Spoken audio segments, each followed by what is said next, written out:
Seigneur Dieu Tout-Puissant, Père, nous voulons te rendre grâce encore. Nous voulons bénir ton saint nom, Seigneur. Nous approcher de toi pour te témoigner notre reconnaissance parce que tu es le Dieu au-dessus de toutes choses.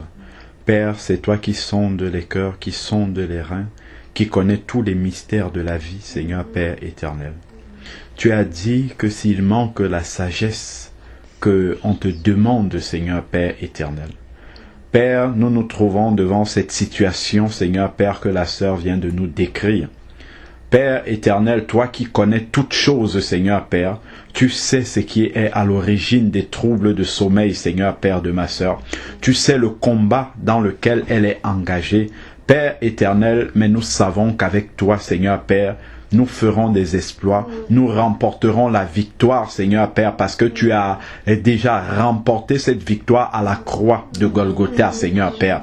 Voilà pourquoi nous savons, Seigneur Dieu Tout-Puissant, parce que tu nous as délivrés de la puissance des ténèbres, Seigneur Père, en nous faisant passer, Seigneur Père, des ténèbres à la lumière, du pouvoir de Satan à ton pouvoir, à toi, Seigneur Père éternel. Tu nous as fait asseoir avec toi dans les lieux célestes en Christ, au-dessus de toute domination, de toute puissance, de tout nom qui puisse se nommer dans le siècle présent et même dans le siècle à venir. Seigneur Père, voilà pourquoi nous ne craignons aucun mal. Tu as dit dans ta parole, dans le psaume 23 au verset 4, que même si nous traversons la vallée de l'ombre de la mort, nous ne craignons aucun mal, car ton bâton et ta houlette sont là, Seigneur Père éternel, pour nous rassurer.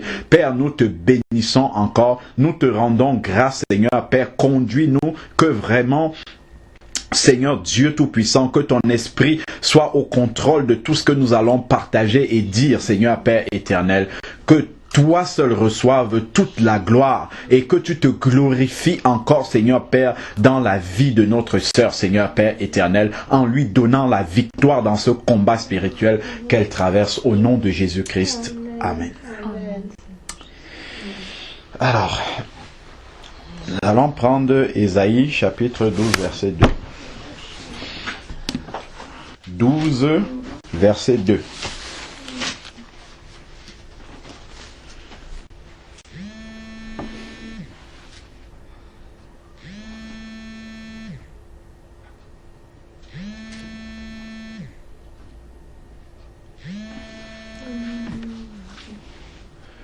Ésaïe chapitre 12 verset 2. C'est bon? Oui. D'accord. Alors, il dit, voici le Dieu de mon salut. Tu as trouvé? Ésaïe 12 verset 2.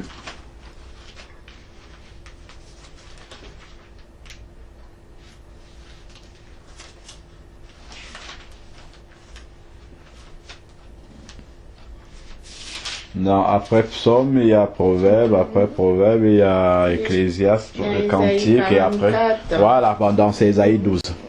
Ésaïe 12, verset 2. Il dit, voici le Dieu de mon salut.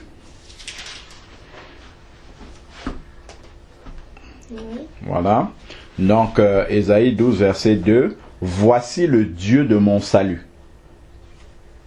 J'aurai confiance et je n'aurai pas peur.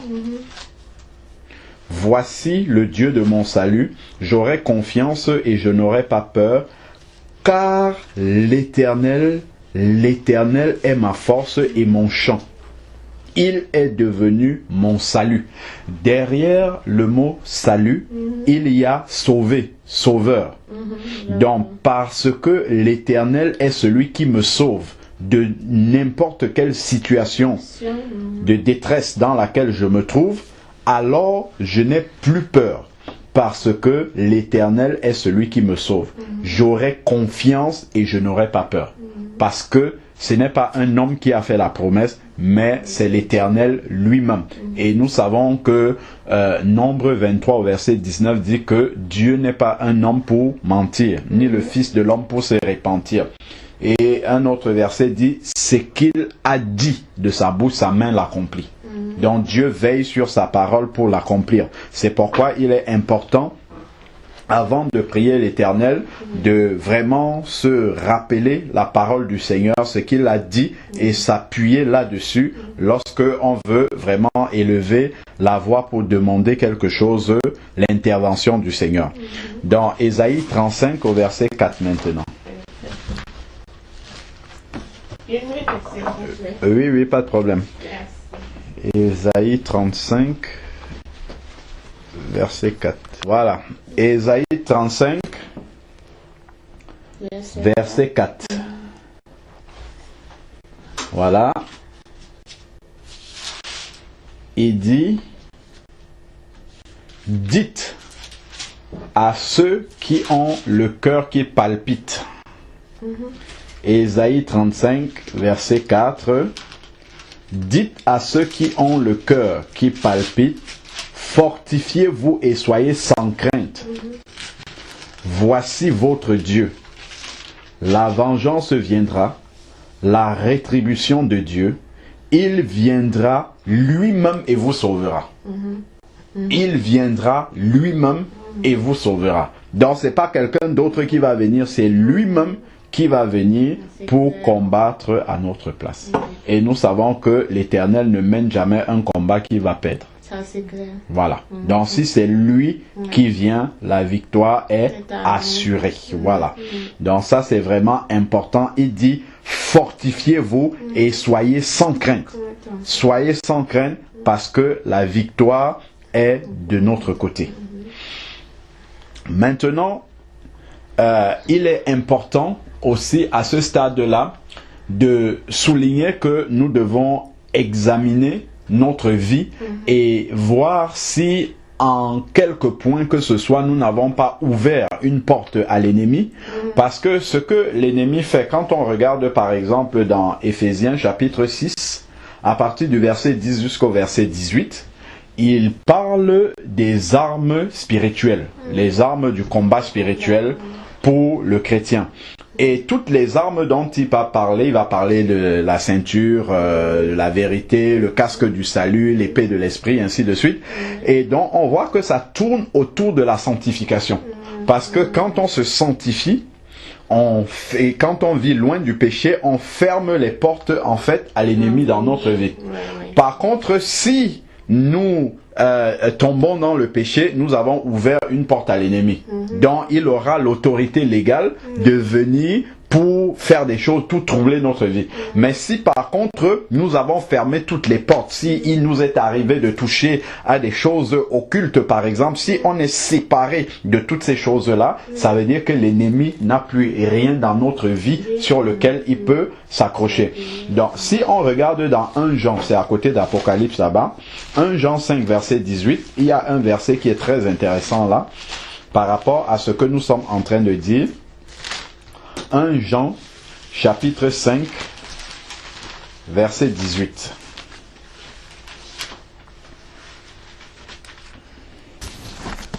« 1 Jean, chapitre 5, verset 18.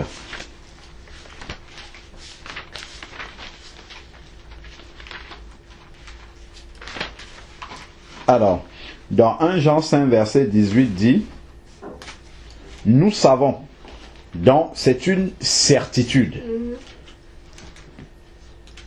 Cela découle de la vérité qui vient de Dieu. Donc, il n'est pas possible qu'il y ait une erreur là-dedans.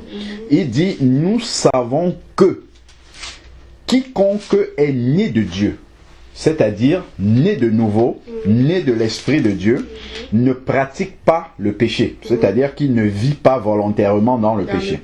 Il peut tomber accidentellement dans le péché, mais tout de suite il doit se repentir et revenir dans la vérité.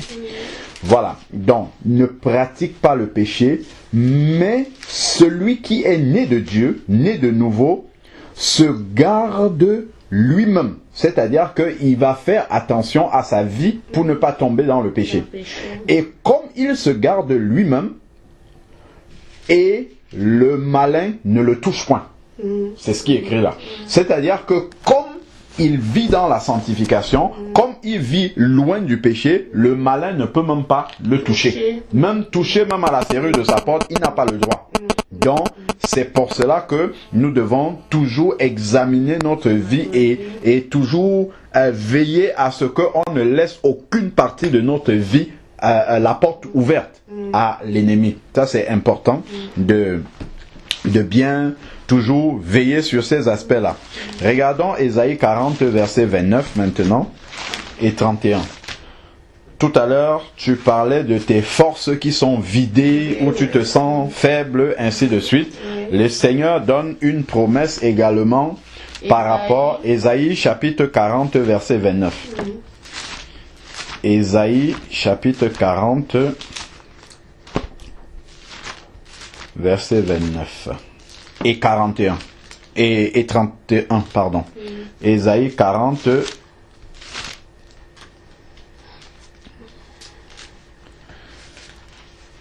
verset 29 et 31. Il dit: il donne de la force à celui qui est fatigué.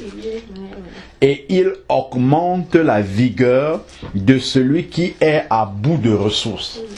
Donc quand on atteint ce stade-là où on ressent le corps se relâcher, le corps devenir faible, il faut vraiment confesser cette parole-là pour que la foi vienne et que l'Éternel agisse. Seigneur, c'est toi qui donnes la force et qui renouvelle les forces de celui qui est fatigué. Père, accorde-moi la grâce maintenant d'exaucer cette parole-là dans ma santé, dans mon corps, parce que j'en ai besoin. Ensuite, au verset 31, il dit: mais ceux qui espèrent en l'Éternel renouvellent leur force. Donc quand on attend le secours de l'Éternel, il renouvelle comme ça nos forces. Une fois, on était en train d'adorer le Seigneur et le Saint-Esprit avait mis une parole dans ma bouche. Lorsque nous adorons Dieu, les cellules de notre corps physique se renouvellent. Voilà. Donc même l'adoration est quelque chose qui éloigne aussi la présence de l'ennemi. Parce que l'ennemi ne peut pas supporter l'adoration du Seigneur.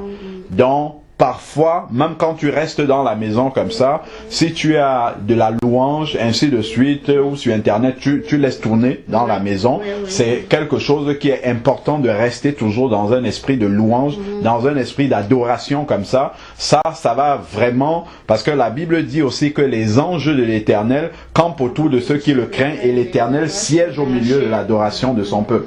Donc, au milieu de l'adoration comme ça, les anges sont présents et forcément, ils sont une protection quand ils sont là, parce que l'autre ne peut pas venir. Donc ça, c'est vraiment quelque chose à mettre en pratique aussi. Donc, il faut plus louer qu'avant, même si tu le fais déjà, il faut plus plus louer qu'avant et rester toujours dans la maison, dans une atmosphère d'adoration, de louange.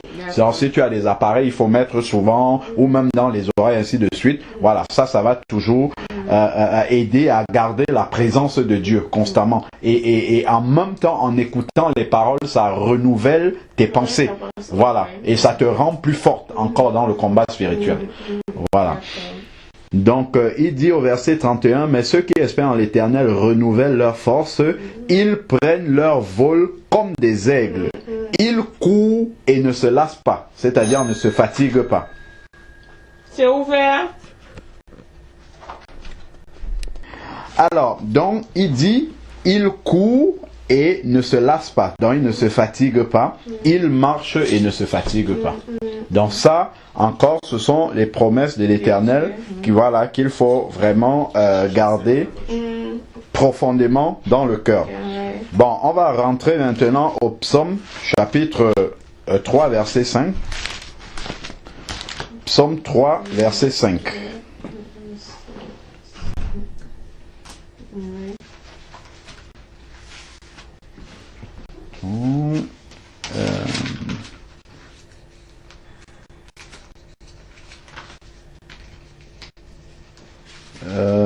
Ou bien le Psaume 3, verset 5. On va prendre plutôt le 4, verset 9. Le psaume 4, verset 9. Voilà, oui. Psaume 4, verset 9. Oui, et frère il m'a donné hier soir. Voilà, il t'a donné ça. Voilà, très bien. Aussitôt couché, je m'endors comment? En paix. Car toi seul, ô Éternel, tu me fais habiter en sécurité. Tu me fais habiter en sécurité. Verset 6 maintenant. 3, verset 6 plutôt. Psaume 3, verset 6 dit, « Je me couche et je m'endors. Je me réveille, car l'Éternel me soutient. » Donc, c'est vraiment que je me réveille au moment où je suis bien reposé. Ce n'est pas qu'on me réveille indépendamment de ma volonté. Je ne crains pas les myriades de gens qui, de toutes parts, se sont mis contre moi. Ça, c'est le verset 7, juste après. Donc, c'est vraiment important, lorsque tu vas te coucher, d'avoir cette confiance-là en l'Éternel, que lorsque je vais me coucher, le sommeil va venir immédiatement, parce que c'est le Seigneur qui est garant de ce sommeil-là et qui va faire en sorte que je puisse être dans la paix, dans la sécurité, qui va garder mon sommeil. En te couchant, tu remets toutes tes pensées au Seigneur, ce sommeil-là entre les mains de Dieu, que aucune autre présence ne puisse venir troubler ton sommeil. Et avoir cette confiance-là que c'est ce que l'Éternel va accomplir dans ta vie. Psaume 91, verset 5. Psaume 91,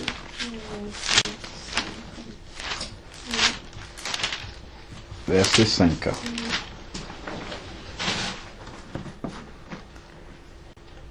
« 91, verset 5, il dit, Psaume 91, verset 5, « Tu ne craindras ni la terreur de la nuit, ni la flèche qui vole de jour. » Voilà, très important. « Tu ne craindras ni la terreur de la nuit, ni la flèche qui vole de jour. » Donc, ça, c'est un ordre que l'Éternel nous donne. De ne pas être dans la crainte par rapport à toutes les attaques, aux attaques que nous pouvons avoir la nuit. Pourquoi? Parce que c'est lui qui est le garant de notre sécurité. Donc, nous devons avoir cette confiance-là que lorsque nous avons remis notre nuit entre les mains de l'Éternel, personne ne peut plus venir avoir accès, justement, à nos pensées, à notre conscience, ainsi de suite, lorsque nous sommes endormis. Parce que le Seigneur va venir verrouiller toutes les portes afin que personne ne puisse nous attaquer. On a une sœur comme ça avec qui on prie, qui était catholique avant, et elle avait commencé à avoir dans sa vie des maris de nuit quand elle était catholique. Donc c'est des hommes qui viennent la nuit, voilà. Donc, à répétition, ainsi de suite. Mais elle ne savait pas qu'est-ce que ça signifiait. Parce qu'elle était catholique, elle ne savait. Et un jour, en suivant des messages sur Internet, elle a entendu un homme de Dieu qui parlait de ça. Elle est en Belgique. Quand ce monsieur-là est venu à Bruxelles, elle s'est déplacée pour aller le rencontrer. Bon, après sa prédication, elle est allée le voir, lui expliquer le problème, mais elle n'avait pas le temps pour prier pour elle. Il lui a dit, va dans une église évangélique, on va bien t'expliquer ce que c'est. Bon, elle est partie, mais bon, elle n'a pas trouvé la solution et tout. Et finalement, peu de temps après, elle a écouté le véritable message de l'évangile. Elle s'est convertie au Seigneur. Vraiment, elle s'est repentie de ses péchés. Elle est passée dans les eaux du baptême. Et lorsqu'elle est passée dans les eaux du baptême, elle était venue se baptiser ici. Lorsqu'elle est retournée là-bas, elle a dit que la nuit qui est venue après être passée dans les eaux du baptême, le même monsieur qui venait souvent est revenu et cette fois-là, elle ne s'est plus laissée faire. Elle a dit maintenant, au nom de Jésus, tu n'as plus l'autorité sur mon corps, c'est terminé. Et le monsieur est parti. Depuis le temps, ça doit faire 2 ans aujourd'hui. Terminé. Fini. Parce qu'elle avait pris conscience de son identité en Christ et qu'elle a confessé cette identité-là avec assurance. Et c'est ce que Jésus a aussi fait dans Matthieu 4 lorsque le diable est venu pour essayer de le tenter et pour venir attaquer ses pensées. Et il va lui dire, il est écrit ceci, il est aussi écrit ceci. Et c'est pour ça que la parole de Dieu est très importante dans le combat spirituel. Je pense que c'est une des armes qui est citée dans Éphésiens 6, où il dit le casque du salut, l'épée de l'esprit qui est la parole de Dieu. Ça aussi c'est une arme. Quand on confesse cette parole-là avec assurance à l'ennemi, là il va se tenir loin parce qu'il sait. Il sait que celui qui est là, il connaît son identité en Christ. Il y avait un serviteur de Dieu on appelait George Muller. Un jour, il est couché dans sa chambre et pendant qu'il est en train de dormir, il entend un bruit et il ouvre les yeux comme ça et il voit Satan qui est là comme ça dans la chambre, manifesté devant lui. Et il ne va pas bouger, il va rester comme ça, il va dire, ah Satan c'est toi seulement. Bon, c'est pas grave. Il ferme les yeux, il continue à dormir et Satan est parti en courant. Parce qu'il sait que comme celui-là, il ne bouge pas, ça veut dire qu'il sait sur quoi il compte. Il sait qu'il est véritablement un enfant de Dieu et que celui qui est en lui est plus fort que celui qui est dans le monde. Et plus fort que Satan lui-même qui est manifesté devant lui. Donc il ne bouge pas. Il est resté là, tranquillement. Et le diable est parti. Donc ça, c'est vraiment important de pouvoir garder ces pensées-là vraiment présentes profondément dans le cœur et avoir cette assurance-là. Une fois, j'étais couché à la maison en train de dormir et dans le sommeil, je sens comme si on est en train de vouloir m'étrangler. Et en dormant, j'ai juste prononcé Jésus. Et en même temps, pap, c'est parti, tout de suite. Tout de suite, c'est parti. Donc, ça montre vraiment que même dans notre sommeil, le nom du Seigneur éloigne toute présence indésirable qui peut venir troubler notre sommeil. Ça, ce sont des exemples vraiment pratiques, concrets, comme ça que les enfants de Dieu expérimentent. Et il faut avoir cette confiance-là dans l'Éternel, sans douter qu'il est notre protection. Mais tu voulais dire quelque chose? Mais est-ce avant, pas avant qui veut dire avant, dans la prière, on mettait à genoux, prier, les choses qui sont en train de me tordre, mon corps il lâche. Avec le nom de Jésus, mon corps il lâche. C'est comme si les choses tombaient. Mais après, ça recommence. Ça recommence. Oui. Donc il faut vraiment persévérer dans la prière, changer peut-être de stratégie, passer de la prière à l'adoration. Voilà, par exemple, à un moment, arrêter même de prier et puis chanter maintenant. Nous, on a eu une situation comme ça. Je m'étais déplacé pour aller chez un de mes frères à Tours. Et pendant que j'étais là-bas, j'ai eu à cœur d'aller dans les toilettes pour prier. Et lorsque, après j'ai prié, et puis je suis revenu ici sur Paris, et dans un songe, le Seigneur me montre que dans la maison de mon frère, il y a des objets occultes. Il y a des choses de magie qu'on a posées là-bas chez lui. Et là, maintenant, on s'est mis dans la prière pour que le Seigneur dévoile ces choses-là. Voilà. Et le jour même où on a commencé à prier, il y a Raphaëla qui dort dans son lit et qui commence à se tordre la nuit comme ça dans tous les sens. C'est comme si... Comme l'enfant a souvent les coliques, mais elle avait déjà dépassé l'âge, elle était déjà bien plus grande, mais elle commence à se tordre. Et quand on la prend, on la met dans le lit avec nous, on commence à prier, ça se calme. L'enfant dort. Dès qu'on se recouche, elle recommence à crier dans tous les sens. Et là, on se lève, on commence à prier, elle se tord un peu et on commence à adorer Dieu maintenant. Quand on commence à adorer Dieu, ça se calme. Après, ainsi de suite. Et après, j'avais commencé à prier en langue. Et dès que j'ai commencé, ça s'est arrêté net jusqu'aujourd'hui. Plus jamais. Donc, Satan, quand il résiste, il faut varier les stratégies. Là, la prière, l'adoration, vraiment, là, à un moment donné, ça va terrasser. Peu importe, même si c'est lui-même qui est le chef de ceux qui viennent t'attaquer, à un moment, il ne peut pas résister. Il ne peut pas. Parce que il essaye aussi de t'épuiser, en fait. Voilà. De l'endurance. Voilà, tu vois. Donc, il ne faut pas lâcher prise, il ne faut vraiment pas laisser le laisser prendre le dessus. Il faut faire confiance parce que la prière est efficace. Ça, c'est-à-dire que il veut t'avoir à l'usure, qu'à un moment donné, comme tu es en train de dire que ouais, ben finalement, vraiment, la prière, ça ne fait plus rien, mais c'est faux. En fait, ça, il veut changer ta pensée, voilà, exactement, pour que tu commences à négliger la prière et que tu te dises, oui, bon, finalement, la prière, ça n'apporte pas les résultats. Et tu vas commencer à négliger la prière et lui va gagner du terrain. Donc ça, c'est encore une ruse du diable pour nous faire croire que la prière ne marche pas. Donc il ne faut surtout pas laisser l'ennemi prendre le dessus.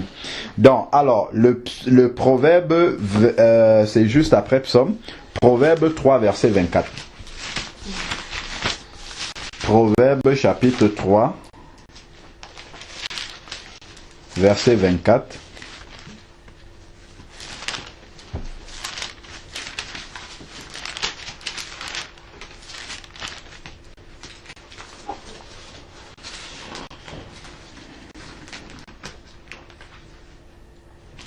Proverbe juste après Psaume, Proverbe chapitre 3 verset 24. 3, 24. Il dit, si tu te couches, tu ne seras pas terrifié. Donc tu ne seras pas dans la terreur. Si tu te couches, tu ne seras pas terrifié. Proverbe 3, verset 24. Et quand tu seras couché, c'est-à-dire déjà endormi, quand tu seras couché, ton sommeil sera doux. Ne redoute ni la terreur soudaine, ni l'attaque de la part des méchants quand elle arrive. C'est le verset 25. Car, verset 26, l'Éternel sera ton assurance et il préservera ton pied de tout piège. Voilà. Donc ça, c'est vraiment important d'avoir cette confiance-là dans l'Éternel qu'il ne peut pas t'abandonner dans cette situation. Quelle que soit la taille, la violence du combat spirituel dans lequel tu es plongé, l'armée de l'Éternel sera avec toi dans ce combat et la victoire est dans le nom de Jésus. Ça, c'est clair. Je suis sûr. Amen. Je suis sûr. Amen. Que vraiment le Seigneur te soutienne. Lévitique 26, verset 6. Lévitique, troisième livre de la Bible. 26, verset 6.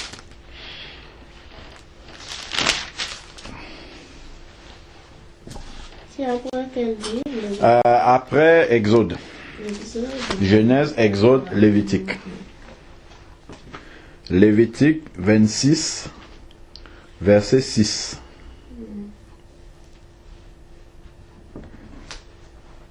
Le Seigneur fait une promesse et c'est une promesse qui est réalisée dans la vie des enfants de Dieu. Il dit, je mettrai la paix dans tout le pays. Le Seigneur dit dans Jean 14, verset 27, je vous donne ma paix. Voilà. Je ne vous la donne pas comme le monde la donne. Donc cette paix-là est dans la vie des enfants de Dieu. Donc si notre sommeil est troublé ou toute autre chose est troublée dans notre vie, Seigneur, tu as dit que tu nous donnes la paix. Manifeste maintenant cette paix-là dans cette situation-ci de combat que je suis en train de vivre. Seigneur, interviens pour que je puisse avoir cette paix-là, que je puisse véritablement me coucher, m'endormir, et puis que mon sommeil soit doux, comme tu dis dans ta parole. Alors, il dit, je mettrai la paix dans le pays vous dormirez. Ça, c'est la conséquence de la paix que le Seigneur met dans la vie de son enfant. C'est que vous dormirez sans que personne vous trouble. Sans que personne vous trouble. Et il dit maintenant, les choses, bon, pour les Hébreux à cette époque-là, il cite les choses qui peuvent troubler leur sommeil. Il dit, je ferai disparaître du pays les bêtes féroces. Ça, c'était les bêtes, par exemple, qui venaient troubler leur sommeil. Mais aujourd'hui, pour un enfant de Dieu, c'est par exemple tout ce que tu évoques là, qui viennent essayer de te combattre dans le sommeil. Ça, c'est toutes les choses qui peuvent empêcher que, en tout cas, qui peuvent venir troubler le sommeil d'un enfant de Dieu. Et Dieu dit qu'il fera disparaître ces choses-là. Seigneur, tu as promis de faire disparaître tout ce qui vient troubler mon sommeil. Père, accomplis maintenant cela dans ma vie au nom de Jésus. L'épée ne passera pas dans votre pays. Voilà. Donc ça, c'est vraiment les promesses que nous avons pour tous ceux qui confessent le nom de Jésus. Donc c'est important déjà de le savoir, de savoir que ça c'est ce que l'Éternel a dit. Et comme on a dit tout à l'heure, il n'est pas un homme pour mentir, ni le fils de l'homme pour se repentir. Donc en priant, il faut confesser, et même avant de dormir ou bien dans d'autres moments, il faut relire ces versets-là. Parce que, voilà, la Bible dit que la foi vient de ce qu'on entend, et ce qu'on entend vient de la parole de Dieu. Donc, plus tu vas lire ces versets-là, plus l'assurance que tu as dans le Seigneur va grandir. Et là, maintenant, lorsque, même si la prière semble prendre du temps, comme il veut te faire croire que la prière n'est plus efficace, ta foi sera toujours au bon niveau pour continuer à persévérer dans la prière, jusqu'à ce que la victoire soit remportée. Donc c'est en ce sens-là que la parole de Dieu va te soutenir dans ce combat spirituel. C'est très très important de s'appuyer sur la parole de Dieu dans le combat spirituel. C'est ce que Jésus a fait dans le désert pour nous montrer vraiment l'exemple. Donc, quand le sommeil est troublé, Satan, il est écrit dans la parole de Dieu, je me couche et je m'endors. Au nom de Jésus, cette parole s'accomplit maintenant dans ma vie. Je me couche et je m'endors. Par la foi. Donc, c'est vraiment, ces quelques mots-là que... ces quelques versets que je voulais partager, en fait, avant qu'on ne puisse prier pour remettre cette situation entre les mains du Seigneur, confesser la victoire déjà, parce qu'on sait que c'est ce qui va arriver. On sait que Jésus a remporté à la croix et il nous a il a gagné pour nous à la croix un héritage. Et dans cet héritage-là, il y a la paix, il y a la tranquillité, il y a le sommeil doux, ainsi de suite. Tout ça, ça fait partie vraiment de ce que Jésus a acquis à la croix pour nous. Parce que lorsque nous n'étions pas encore au Seigneur, le malin avait accès à nos vies, il pouvait venir troubler ce qu'il avait envie, mais aujourd'hui, nous sommes vraiment sous la protection complète du Seigneur. Seul si le malin ne peut pas venir nous toucher, si le Seigneur ne laisse, si le Seigneur ne lui donne la permission de pouvoir le faire. Mais par la prière, nous pouvons renverser effectivement tout ce qu'il peut essayer pour venir troubler la vie d'un enfant de Dieu. Amen. Et aussi, il faut savoir que si on prie et qu'elle reçoit sa guérison, qu'elle sera guérie, qu'elle croit que tu auras reçu ta guérison, et de ne pas laisser la chair, qui est le péché, de laisser croire le contraire. Voilà. De savoir que même si toutes les douleurs que tu vas ressentir et tout ça, tu sais que ton esprit, il a déjà reçu la guérison. Amen. Tu vois. Mais c'est le temps que la chair elle-même accepte que, vu que la chair elle est pas de Dieu, le temps que la chair elle-même accepte que tu as reçu ta guérison, tu ressentiras ces choses-là. Mais il faut savoir que la la guérison, tu l'as déjà reçue. Amen. Parce que moi aussi, j'ai déjà eu ce cas-là. Moi, je voulais aller prier, mais quand j'ai ressenti comme des coups de couteau dans le dos, et comme si on me plantait un couteau, que ça rentre et ça sort, tu vois. Et du coup, ça m'a cloué au lit, je pouvais ni bouger à gauche, ni bouger à droite. Et on a prié et tout, et je savais que Dieu m'avait guéri, mais malgré la guérison, je ressentais encore la douleur. Mais moi, je savais que j'avais reçu ma guérison, donc je dis, c'est le temps que la chair comprenne que, voilà, le temps qu'il y a encore un temps de test pour voir si elle y croit vraiment qu'elle a reçu ou pas sa guérison. Et moi, malgré la douleur, je me suis levée, j'ai commencé à prier, à chanter, à louer Dieu, Amen. à faire comme si, moi je savais que, mais oui, parce que je sais que j'avais reçu ma guérison, et c'est le temps que la chair elle-même prenne conscience de ça, j'ai recommencé à faire ma vie, entre guillemets, comme il fallait, à manger, à faire le ménage et tout, et je dis, la chair, elle prendra le temps qu'elle voudra pour comprendre, mais moi je ne reviendrai plus sur cette prière, parce que je sais que Dieu m'avait guéri. Amen. Amen. C'est important de savoir qu'une fois qu'on a prié, que Dieu a déjà réglé ce problème. Voilà, c'est ça. Ouais, moi, ce que je pensais, moi j'ai dit, mais pourquoi je prie Dieu sous ce... Ça fait longtemps que je prie Dieu pour ça. Mais je dis, j'accepte la souffrance. Je dis merci Dieu parce qu'il m'a donné cette souffrance. Je l'accepte. Je le mets avec la souffrance de Jésus-Christ pour l'accepter. Mais pourquoi il a permis à l'ennemi de rentrer sur mon corps comme ça? Là, justement, il faut renoncer à ça. Il ne faut absolument pas accepter ça. Il faut rejeter cela en confessant la parole de Dieu et en priant jusqu'à remporter la victoire. Il ne faut pas accepter ça. Parce que les douleurs qu'on peut accepter sont les afflictions que nous avons pour le nom de Jésus. Parce que les persécutions, par exemple, parce qu'on témoigne de la parole de Dieu, oui, ça, ce sont des souffrances qu'on peut encaisser pour le nom de Jésus.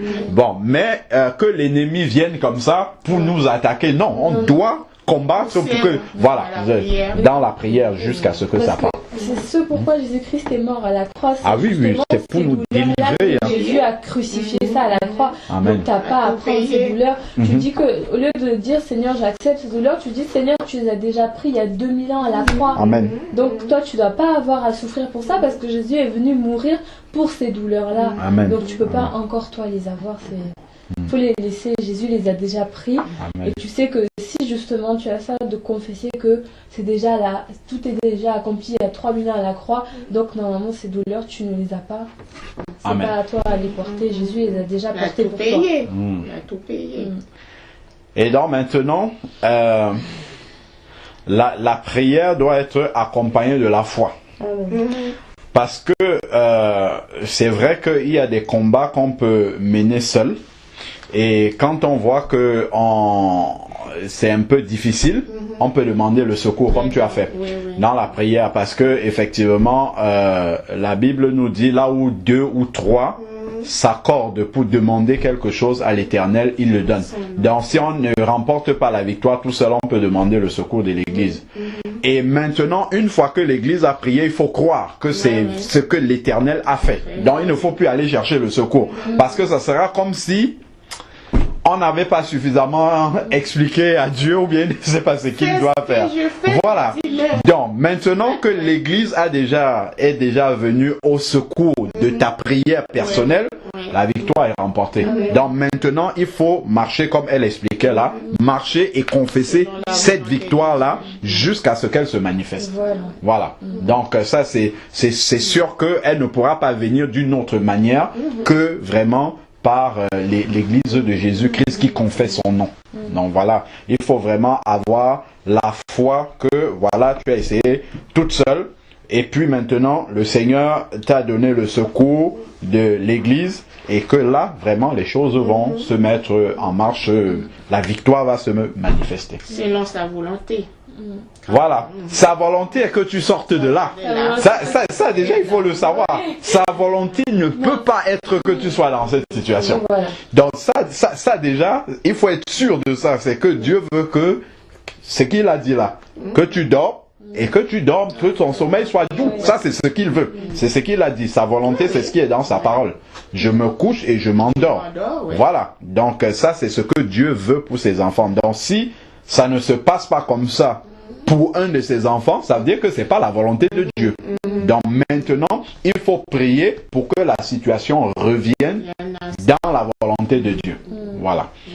Non, c'est pour ça que on crie au Seigneur. C'est pas que tu sois dans la souffrance, que non. tu sois fatigué pour aller au travail. Non. Et c'est pas que, enfin, Dieu ne peut pas permettre, enfin, je dirais, même si derrière il y a un apprentissage, je pense que Dieu ne peut pas permettre de voir son enfant souffrir comme ça et derrière, parce que toi tu t'es convaincu que derrière ça il va avoir un apprentissage ou quelque chose à apprendre, peut-être la persévérance et tout ça, mais la manière dont tu décris, on peut pas vraiment dire que c'est de cette façon-là que Dieu pourra t'apprendre la persévérance ou autre chose. Là c'est vraiment une attaque. Voilà, c'est vraiment plus une attaque. Mais c'est depuis tout petit, tout ce que je fais c'est une souffrance pour moi. C'est depuis tout petit, je souffre. C'est ce que je dis tout le temps à l'Éternel. Pourquoi je souffre dans ma vie comme ça? Depuis tout petit, je suis en train de souffrir. Bon, il peut avoir des épreuves de la vie, des situations difficiles par lesquelles l'Éternel permet que ses enfants passent pour faire un apprentissage, mais il ne va pas demander au diable de nous attaquer pour nous apprendre des choses. Non, non, il va permettre, après on peut avoir des situations difficiles où le Seigneur veut que notre confiance en lui grandisse, mais pas de cette façon-là. Parce que là, c'est clairement, voilà, des attaques qui viennent contredire la parole de Dieu, parce que là, on a lu vraiment, en ce qui concerne le sommeil, ce que Dieu lui veut pour ses enfants. Voilà, après, maintenant, il peut y avoir des situations où on manque d'argent, on manque de nourriture, on manque de... Ça, les apôtres ont vécu ça. Voilà, ça c'est autre chose de ça. Mais si c'est des troubles comme ça, les attaques dans le sommeil, non, ça c'est pas la volonté de Dieu. Voilà, donc ne mélange pas toutes les